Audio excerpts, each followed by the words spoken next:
बिस्मिल सईदी का एक शेर है कि किया तबाह तो दिल्ली ने भी बहुत बिस्मिल, मगर खुदा की कसम लखनऊ ने लूट लिया।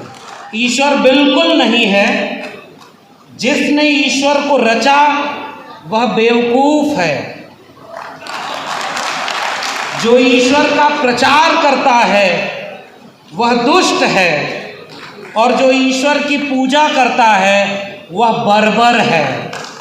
पेरियार ललई सिंह यादव की, जिन्होंने उत्तर भारत में डॉक्टर अंबेडकर के साथ ईवी रामास्वामी नायकर पेरियार को यहाँ तक लाने का काम किया था, और जिसके लिए उनके अपने प्रदेश वालों ने, उनके घर वालों ने उनके साथ वो सलूक नहीं किया जो करना चाहिए था, कि 56 इंच का शेर अब विदेश से चीता मंगवा रहा है और उस पर टीवी चैनल बता रहे हैं कि अब चीता इस भारत का विकास करेगा। तो अब देखिए, आपको भी नाली के गैस से चाय बनाता हुआ और गणेश जी को पहली प्लास्टिक सर्जरी कराता हुआ और उसके बाद सूरज को निगलता हुआ ही पढ़ेंगे आप। बिस्मिल सईदी का एक शेर है कि किया तबाह तो दिल्ली ने भी बहुत बिस्मिल, मगर खुदा की कसम लखनऊ ने लूट लिया। मैंने जो शेर पढ़ा है उसमें खुदा की कसम ली गई। अब मैं एक कोटेशन पढ़ रहा हूं। ईश्वर नहीं है, ईश्वर नहीं है, ईश्वर बिल्कुल नहीं है, जिसने ईश्वर को रचा वह बेवकूफ़ है। जो ईश्वर का प्रचार करता है वह दुष्ट है, और जो ईश्वर की पूजा करता है वह बर्बर है।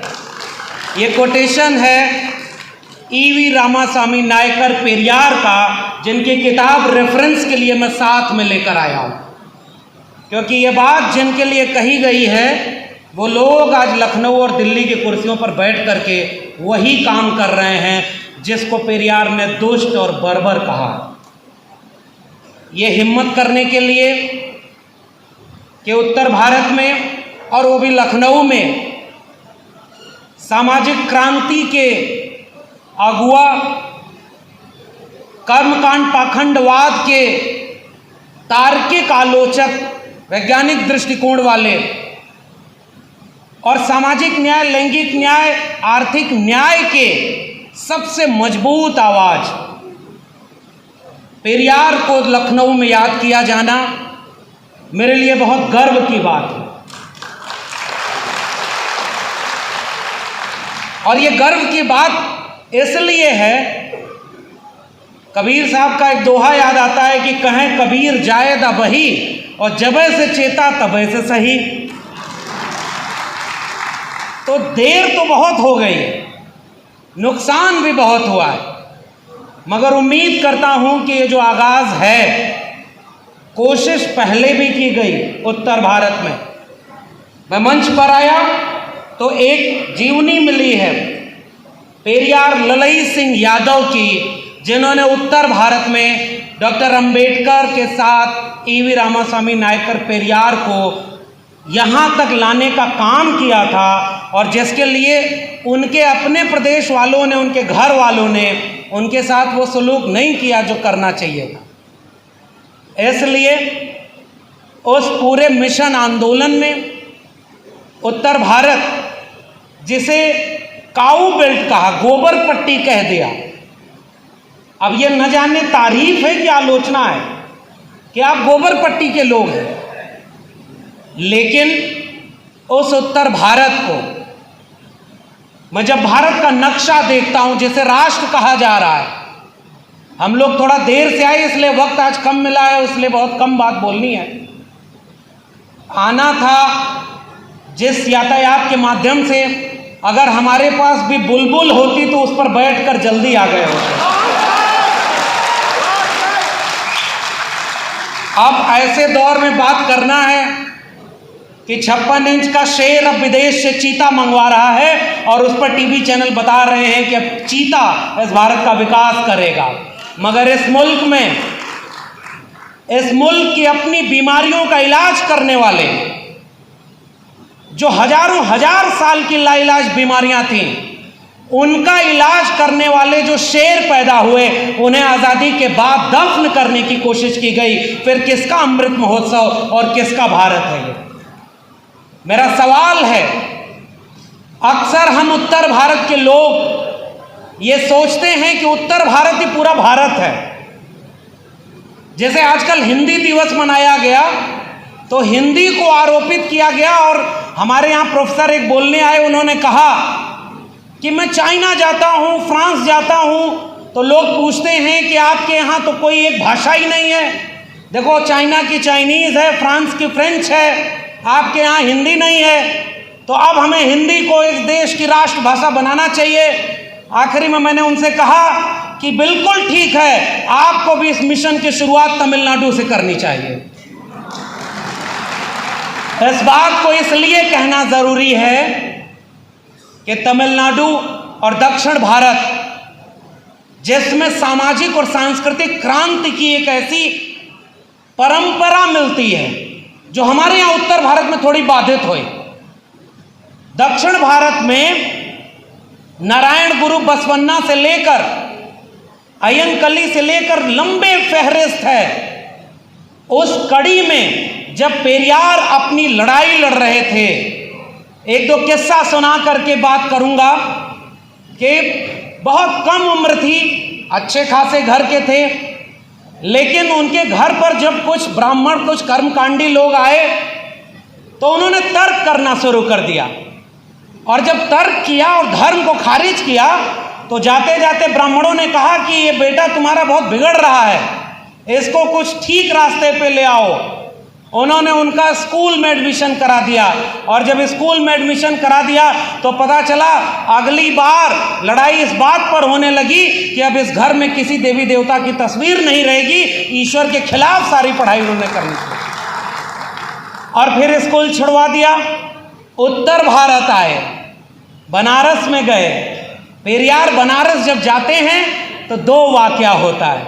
एक कि जब वो जाते हैं एक जगह पानी पीने, तो उनसे पूछता है कि तुम कौन हो। एक कोई व्यक्ति था, वो कहते हैं कि मैं तुम्हारी भाषा में हिंदू ही हूँ। तो उसने कहा जनेऊ दिखाओ। तो पेरियार ने कहा ये जनेऊ का क्या कॉन्सेप्ट है। अब जनेऊ वाली बात को मैं छोड़ देता हूँ प्रोफेसर रतन लाल के लिए कि वो जनेऊ लीला का कॉन्सेप्ट आगे बताएंगे।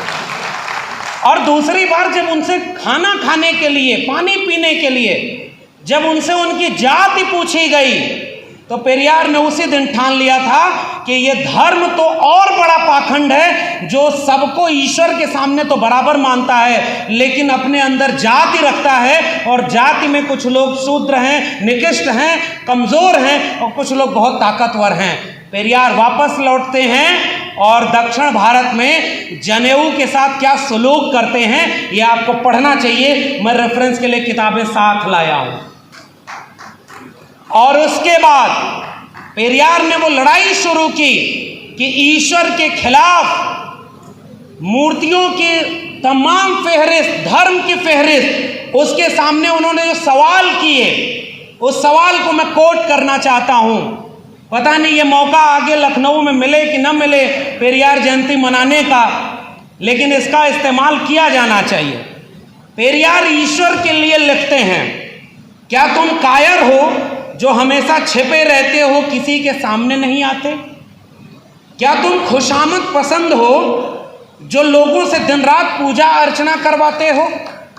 क्या तुम हमेशा भूखे रहते हो जो लोगों से मिठाई, दूध, घी आदि लेते रहते हो? क्या तुम मांसाहारी हो जो निर्बल पशुओं की बलि कराते हो? क्या तुम सोने के व्यापारी हो जो मंदिर में लाखों टन सोना दबाए हुए बैठे हो? क्या तुम व्यभिचारी हो कि मंदिर में देवदासियों को रखते हो? क्या तुम अंधे हो कि तुम्हें इस मुल्क के कमजोर गरीब लोग नहीं दिखते? क्या तुम लाचार हो कि जिन पर हिंसा हो रही है उनकी मदद नहीं करते? इस बुलंदी और इस तेवर का नाम है पेरियार, और उत्तर भारत के लोगों आपने उन्हें आमंत्रित किया है। और हमारे बीच में विल्सन साहब बैठे हुए हैं, जो बात शंभू ने कह दी कि हमारे यहाँ भी तो सामाजिक न्याय का आंदोलन तो चला ही, मैं फिर से याद करूंगा मानवर कांशीराम को, जिन्होंने जब वाम सेफ और बहुजन आंदोलन को आगे बढ़ाया तो दो काम किया था। मैं पेरियार को एक सांस्कृतिक और सामाजिक आंदोलनकारी के रूप में याद कर रहा हूं। और उन्होंने जब उत्तर भारत में काम किया सर, तो Ambedkar on wheel and Periyar on wheel करके अंबेडकर मेला और पेरियार मेला लगाते थे। वो काम उत्तर भारत में कांशीराम जी ने किया। मगर अफसोस यही है कि जब वक्त लड़ने का आया तो उनके वारिस लोग ये कहने लगे कि हमारी सरकार बनेगी तो राम मंदिर का काम और तेज हम करवाएंगे। हाथी नहीं गणेश है, ब्रह्मा विष्णु महेश है, और ये आलोचना हमें करनी होगी। और हमारे दूसरी तरफ एक दूसरी पार्टी, जहां तो मैं अब क्या बोलूं, लखनऊ में हूं, आसपास उनके लोग होंगे, उन्हें भी सोचना चाहिए कि घर गंगा जल से क्यों धुलवाया और उसका क्या इलाज होगा, ये आपको भी सोचना चाहिए। मैं इशारे में अपनी बात कह रहा हूं, और चूंकि वक्त बहुत कम है, मैं जब पेरियार को याद कर रहा हूं तो इस मंच से एक अपील, एक गुजारिश करने आया हूं। राजनीतिक सत्ता बहुत महत्वपूर्ण होती है। 24 में चुनाव होने वाला है। 24 में चुनाव बहुत कुछ तय करेगा कि अब आगे आपको भी अगर सफर करना होगा तो अब देखिए, आपको भी नाली के गैस से चाय बनाता हुआ और गणेश जी को पहली प्लास्टिक सर्जरी कराता हुआ और उसके बाद सूरज को निगलता हुआ ही पढ़ेंगे आप, क्योंकि स्कूल कॉलेज विश्वविद्यालय बेच दिए गए। इसलिए पेरियार साहब को मैं आखिरी बात केवल अपील के लिए कह रहा हूं, ये जितनी किताबें हैं ये घर घर पहुंचाइए। कोशिश की थी ललित सिंह जी ने, और सच्ची रामायण द ट्रू रीडिंग, आप राम के नाम पर पूरे देश में राजनीति कर रहे हो। वो पेरियार जिन्होंने सामाजिक और सांस्कृतिक मूवमेंट चलाया, सेल्फ डिग्निटी मूवमेंट चलाया, आत्मसम्मान आंदोलन के साथ ब्लैक शर्ट मूवमेंट चलाया। उस समय इस मुल्क में जब कुछ लोग सफेद कपड़े के नाम पर सादगी की बात करते थे, पेरियार ब्लैक शर्ट मूवमेंट चला करके आत्मसम्मान आंदोलन की बात करते हैं। इसलिए मुझे समाजवादी आंदोलन याद आता है, और उस समाजवादी आंदोलन में 100 से कम न 1000 से ज्यादा समाजवाद का यही तकाजा। वो जो समाजवाद था, जो डॉक्टर अंबेडकर का, लोहिया का, पेरियार का था, उसके बिना हमारी मुक्ति संभव नहीं है। दो बातें हैं मोटी मोटी, हमें चाहिए इज्जत रोटी। वो जो इज्जत का कॉन्सेप्ट था वो पेरियार की वजह से आया। और आज केवल ये समझा जाता है कि राजनीतिक सत्ता अगर आप हार गए तो आप कुछ नहीं कर पाएंगे। मैं ये कहना चाहता हूं कि पेरियार को जब भी मैंने पढ़ा, समझा, महसूस किया, विल्सन साहब हैं, अब आज लोग कहते हैं कि बहुत बुरा वक्त है, बोलो मत, जेल में डाल देंगे। आजकल जेल में डाला है, उमर खालिद जेल में है, खालिद सैफी जेल में है, प्रोफेसर हैनी बाबू, प्रोफेसर आनंद तेलतुंबड़े जेल में है, और जो लोग बिल्किस बानो का बलात्कार किए वो बेल पे बाहर हो रहे हैं और उनको फूल माला से स्वागत किया जा रहा है। ये लड़ाई तो सीधे विचारधारा की हो गई है, और इस विचारधारा में आप नहीं भी बोलेंगे तो मारे जाएंगे। और इसलिए मैं याद करता हूं, दक्षिण भारत में इसी दौर में जब उत्तर भारत से कुछ हुंकार भरी गई, तो जो पेरियार के वारिस के नायक थे, उन्होंने कहा कि mister Modi and mister Shah, हम आपको आंख में आंख डाल करके बताना चाहते हैं कि हमारे पास लीगेसी है, वो ईवी रामास्वामी नायकर पेरियार की लीगेसी है, और वो स्टालिन वहां पर काम कर रहे हैं। चाहे नीट में ओबीसी रिजर्वेशन की बात हो, चाहे 13 पॉइंट रोस्टर की बात हो, चाहे अभी मंदिर में पुजारी बनने की बात हो, और मंदिर के सारे, अभी मैं पढ़ रहा था इतिहास सर, जब वहां अन्ना की सरकार बनी 1967 से 70 के बीच का बात है, जब उत्तर प्रदेश में महामना रामस्वरूप वर्मा मनुस्मृति जला रहे थे और रामायण और रामचरितमानस का विरोध कर रहे थे, उस समय दक्षिण में अन्ना ने एक सरकारी आदेश पारित किया था कि चूंकि ये भारत के धर्म निरपेक्ष है, इसलिए किसी भी सरकारी ऑफिस में किसी देवी देवता की तस्वीर, मूर्ति नहीं होनी चाहिए, और उन्होंने सारी वापस करा दी। हमारे यहाँ तो ये हो रहा है कि अब हर विश्वविद्यालय को देवालय बना दो, राम मंदिर बन रहा है, काशी मथुरा बाकी है, वो भी काम शुरू हो गया है, आप लगे रहिए। इसकी चुनौती कौन देगा? ये डॉक्टर अंबेडकर ने अपनी पुस्तक एनिहिलेशन ऑफ कास्ट के आखिर में जाति के विनाश के लिए बहुत सारे सूत्र बताए हैं, उनमें एक सूत्र था, रोटी बेटी का संबंध। पेरियार को याद करने का मतलब है हम अपने भीतर भी थोड़ा झांकें। उसी में सूत्र दिया डॉक्टर अंबेडकर ने कि पुजारियों का एग्जाम होना चाहिए, और वह एग्जाम स्टालिन साहब ने वहां करवा दिया है। और अब वहां की लड़ाई को उत्तर भारत ले आने की जरूरत है। अब हमारे यहाँ भी कुछ लोगों को ये समझाना होगा कि साहब नहीं कुछ कर रहे हो, आप परशुराम का परसा भी पकड़ रहे हो, आप मंदिर और हिंदू की बात कर रहे हो, फिर भी आपको सत्ता अगर नहीं मिली तो कुछ वादे कर दो। पहला वादा कि वो जो चरवाहा संस्कृति के लोग थे, पशुपालक जातियां थीं जिससे पेरियार आते थे, पेरियार ने कहा जाति खत्म करो, कर्मकांड अंधविश्वास खत्म करो, और जो जिसकी जितनी हिस्सेदारी है उसको उतना दो। उत्तर प्रदेश में राजनीति करने वाले लोग 24 के चुनाव के पहले एक घोषणा करें कि जब उत्तर भारत में सरकार इनकी होगी तो जो काम तमिलनाडु में 69% रिजर्वेशन का हुआ, जो अभी झारखंड में 77% का हो गया, उत्तर प्रदेश में हम 52% रिजर्वेशन ओबीसी को देंगे। और यहाँ 21% दलित आबादी है। कम से कम अपने राज्य में ये कहो कि आप दलितों, पिछड़ों, आदिवासियों का रिजर्वेशन 70 से 80% कर दोगे, आधा काम आपका आज हो जाएगा। और इसलिए मैं आपसे अपील करने आया हूँ, थोड़ा जागने का वक्त है। ये गुजारिश, ये बहुत बड़ा आयोजन है मेरे लिए, क्योंकि लखनऊ में, उत्तर प्रदेश में, और वो भी आजकल के माहौल में, ये तो सरकारी बिल्डिंग है, नहीं तो इस पर भी कल बुलडोजर चल जाए, कोई भरोसा नहीं। आप पेरियार को याद कर रहे हैं, इसलिए अंतिम बात केवल ये कह के विदा लूंगा, मौका मिलेगा तो फिर आएंगे। और ये जो किताबें हैं, और एक सूत्र बस दे के जा रहा हूं, पेरियार जिन्होंने लंबी लड़ाई लड़ी, भगत सिंह को जब फांसी हुई तो कुडी अर्थों में पेरियार साहब ने लिखा कि उस नौजवान के भीतर तेवर था, आज पूरे भारत का नुकसान हुआ है जो उसे फांसी हुई। डॉक्टर अंबेडकर ने उसी समय मूक नायक में संपादकीय लिखा था, और दोनों ने, अंबेडकर और पेरियार ने, उस वक्त की संपादकीय भगत सिंह के नाम पर दी। इसी तरह से जो काम जेंडर के लिए हुआ कि महिलाओं, ये जो आभूषण तुम पहनती हो ये तुम्हारे लिए बेड़ियां हैं, राम से लेकर के तमाम देवी देवताओं की तस्वीरों को जलाया, मत वो तेवर अपनाइए। आप नहीं कर सकते, क्योंकि हमारे यहाँ तो हमारे ही लोग कांवड़ हो रहे हैं, हमें अभी समय लगेगा।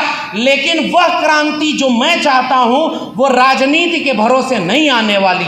राजनीति आपकी आ जाएगी, सरकार बन जाएगी, फिर उन्हीं के लोग वहां बैठ करके कहेंगे कि आपके साथ चारों तरफ जंगल राज हो गया। जैसे बिहार में जिस दिन सरकार बदली शाम को जंगल राज शुरू हो गया, वैसे ही अगर आप पेरियार को याद करना चाहते हैं तो साथियों घर घर पेरियार को पढ़ाने की ज़रूरत है, थोड़ा हिम्मत करने की ज़रूरत है। वो ब्लैक शर्ट मूवमेंट, वो आत्मसम्मान आंदोलन, वो महिलाओं की मुक्ति, वो आर्थिक सामाजिक न्याय, वो जाति का विनाश, और सबसे बड़ी बात वंचित, शोषित, कमेरा, पशुपालक, कामगार लोगों की 90% लोगों का भारत तब जाकर बनेगा जब अंबेडकर को पेरियार से, फूले को पेरियार से, ललई सिंह को पेरियार से और भगत सिंह को पेरियार से जोड़ करके हम एक बड़ी एका बनाएंगे।